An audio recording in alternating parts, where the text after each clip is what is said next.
Bonjour les Itata, bienvenue dans votre émission Coutez ça. Aujourd'hui, nous aborderons un sujet sensible, celui du dialogue entre békés et afrodescendants. En évoquant bien évidemment les coulisses d'un projet, celui qui s'appelle Palais-Poutande. Et pour l'évoquer, j'ai le plaisir de recevoir l'auteur du livre Chronique d'un dialogue difficile, Monsieur Emmanuel de Rênal. Bonjour Monsieur de Rênal. Bonjour Astrid. Comment allez-vous? Très bien. Alors on vous connaît en tant que publicitaire, en tant qu'acteur très engagé dans la vie économique du pays. Et puis, depuis quelques temps, écrivain très prolifique, puisque vous en êtes à votre 7e ouvrage, donc le dernier, celui qu'on présente aujourd'hui, Chronique d'un dialogue difficile. D'où vous est venue cette envie d'écrire? Alors, j'ai commencé à écrire en 2019. Mon premier livre s'appelle Ubuntu, et c'est un livre qui est une recherche un peu intime sur mon identité, puisque c'était à l'époque où on commençait à s'interroger réellement sur ces questions-là, avec peu de réponses finalement apportées. Et donc j'ai voulu investiguer ça moi-même. Et donc j'ai sorti un premier texte qui n'avait pas vocation à être publié au départ, il faut bien le dire, et puis qui a été lu par mon entourage et qui a estimé qu'il avait peut-être un intérêt, et donc a été soumis à un éditeur. Et depuis, en effet, l'appétit d'écriture est né et j'ai produit quelques ouvrages jusqu'à celui-ci. Voilà, qui est un essai. Oui. Donc, il y a eu un ouvrage marquant dans votre parcours, si je peux dire ça comme ça, d'écrivain. C'était celui Dialogue improbable avec Steve Follagadé. Oui, alors c'était plus qu'un livre, c'était une expérience humaine tout à fait particulière. Et d'ailleurs, qui est née du premier livre Ubuntu, puisque Steve, que je ne connaissais pas, a lu ce livre et l'a critiqué de manière intelligente sur une tribune qu'il a publiée dans la presse. Et cette critique a déclenché chez moi l'envie de le rencontrer.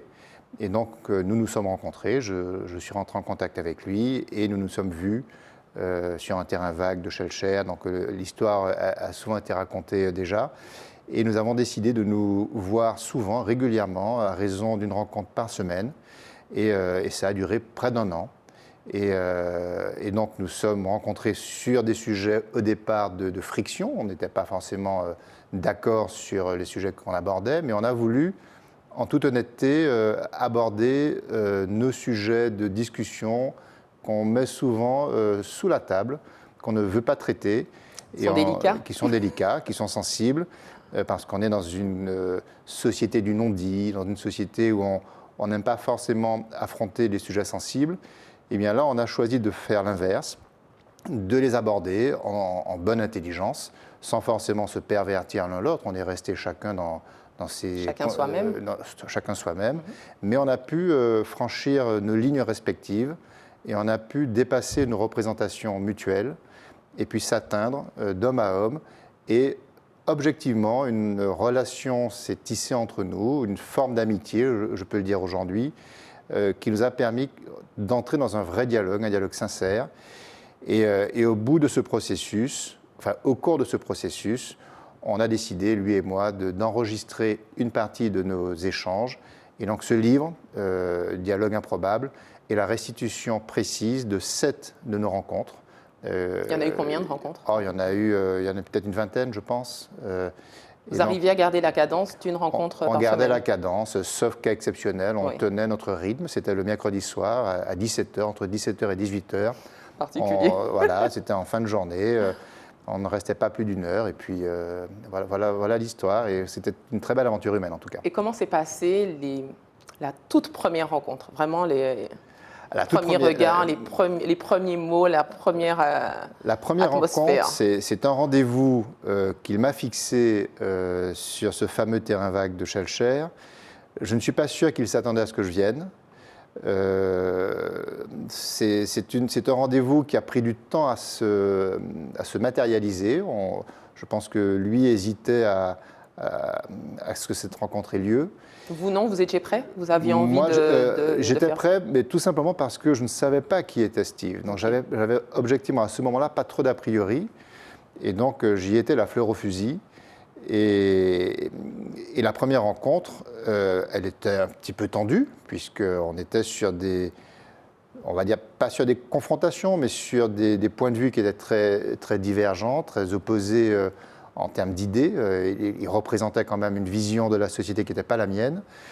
Et puis, c'était aussi une rencontre. Chacun avait sa vision. Chacun avait sa vision. Et puis, c'était une rencontre où il s'agissait aussi de rentrer dans l'analyse critique du premier livre Ubuntu, sur lequel il avait des points de vue qui étaient divergents des miens. Donc, c'était un peu tendu, mais pas sans rupture, une tension sans rupture, donc une tension saine, mais qui très vite s'est transformée en relation intelligente. Du coup, les rencontres après devenaient plus un plaisir ou une envie d'échanger. Oui, oui, très vite, ce sont devenus des rencontres de plaisir, des rencontres.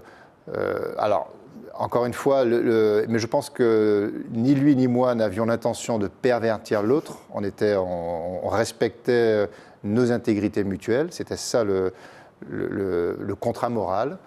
Et donc, on y allait simplement avec l'envie de franchir des lignes.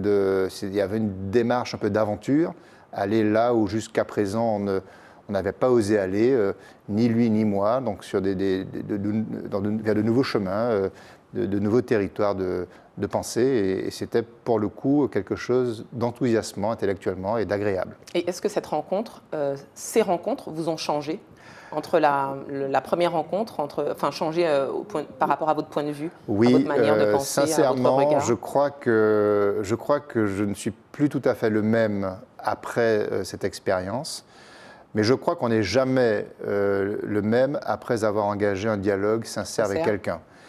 Avec Steve, en effet, j'ai sans doute abordé cette première rencontre avec des a priori clairs, avec des convictions, peut-être des stéréotypes que j'avais en tête, et puis des certitudes. Et au bout de quelques mois de rencontre, tout ça s'est transformé en nuances. J'ai relativisé aussi des points de vue, j'ai peut-être compris davantage ce qui pouvait se passer en face de moi, dans des points de vue opposés.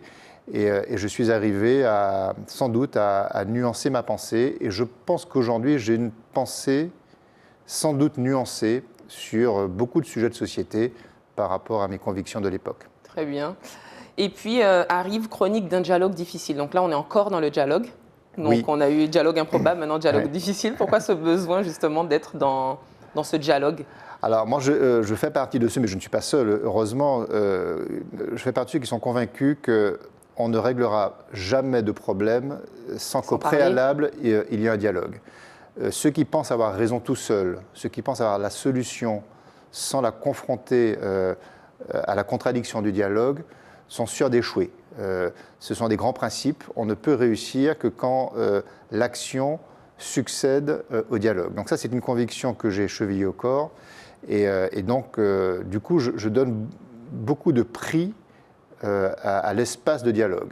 Ça ne veut pas dire que j'ai forcément raison dans mes échanges, mais c'est une zone précieuse qu'on cultive pas toujours très bien chez nous, il faut bien le dire, et peut-être même culturellement qu'on a tendance à évacuer.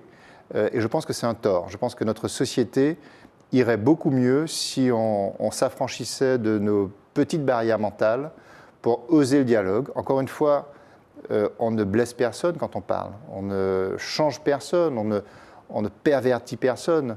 Donc il faut accepter l'idée que le dialogue soit simplement un moment d'ouverture d'esprit. Et je pense que c'est fort de cette conviction que je m'attache beaucoup aux actions de dialogue.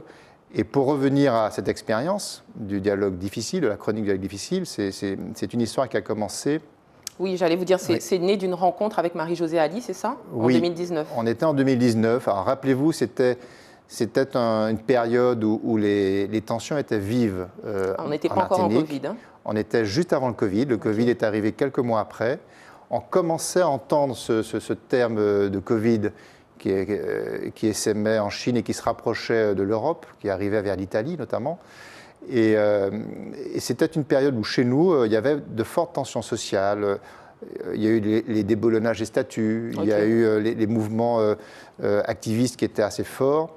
Et la société se crispait. Il y avait des conflits sur les parkings des hypermarchés, il y avait le chlordécone avivait les tensions.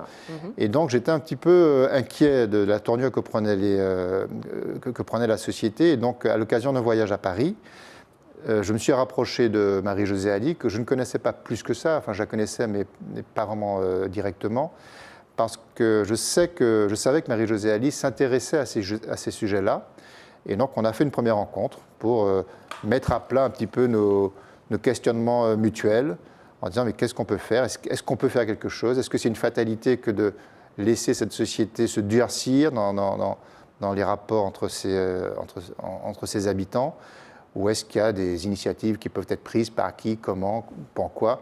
Bref, on a passé 2 heures à imaginer, à échafauder plein de scénarios, et on est sorti de là sans solution, mais en ayant peut-être posé une première graine qui allait mûrir et germer quelques années plus tard, après l'épisode Covid qui, entre-temps, est venu, là encore, rajouter une couche de durcissement dans notre société. Parce que Palais Poutande, c'est en 2023, hein, on est d'accord. C'est 2023, Palais Poutande. Alors, c'est un projet qui n'a jamais vu le jour, finalement, puisque le livre raconte essentiellement les coulisses. Oui. À votre avis, qu'est-ce qui a péché?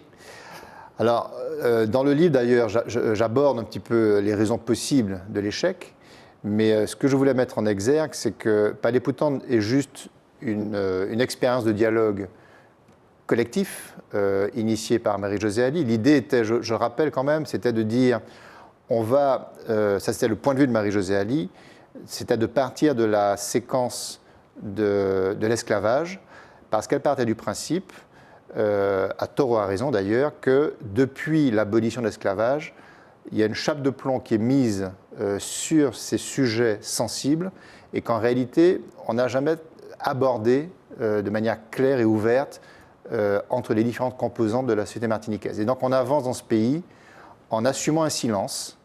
Un silence de parole, mais il y a des actes quand même qui sont faits, qui expriment quelque chose, qui expriment une émotion, voilà, une exactement. colère. Donc, faute de dialogue, il y a des pulsions qui s'expriment, mais on n'est pas dans un dialogue intelligent, un dialogue de partage, on est plutôt dans des expressions qui s'expriment par la violence.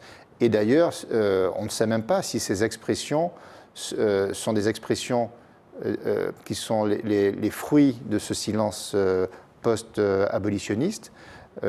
Tout ça sont des questions qu'on n'a pas traitées. Et donc, elle s'est dit, soulevons le couvercle, abordons sans phare ces sujets-là entre les différentes composantes de la société martiniquaise et faisons-le avec la sécurité d'un historien qui participerait à nos échanges. C'est ça, historien, psychologue, d'un sociologue, d'un universitaire, et en confrontation directe avec des publics, de manière à ce que le dialogue rentre ne reste pas dans un entre-soi, mais aille réveiller des paroles populaires.